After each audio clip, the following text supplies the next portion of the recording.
ஒரு டீமே வந்துட்டு விஜயை ஃபாலோ பண்ணது அவரோட சொத்தெல்லாம் வந்துட்டு எங்கே இருக்குன்னு பார்க்குது அப்படின்னா எவ்வளோ 1000 கோடி வச்சிருப்பாரு? நீங்கள்லாம் சொன்னதாங்க ஒரு படத்துக்கு 150 கோடி நீங்கள் தாங்க சொன்னீங்க. அதை வச்சு நீங்கள் தான் கணக்கு சொல்லணும் எத்தனை 1000 கோடி வச்சுருக்காருங்கிறத. இதே ஸ்ட்ராட்டஜி தானே ரஜினியை வச்சும் டார்கெட் பண்ணாங்க, ரஜினியை கொண்டு வருது. ஆனால் அவரை மட்டும் விட்டுட்டாங்களே, எப்படி அது? அவர் சாமர்த்தியமாக தப்பிச்சார். அவர் உடம்பு சரியில்லாமல் படுத்துட்டார். அவரை மிரட்டிட்டாங்க.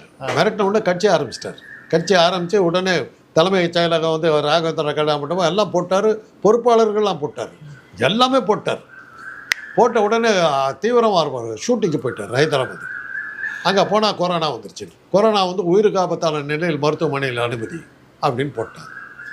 அப்புறம் உடனே மருத்துவர்கள் ஆலோசனை, ஒரு 2 ஆண்டுகளுக்கு ஓய்வு எடுக்க வேண்டும் எல்லாம் போட்டார்.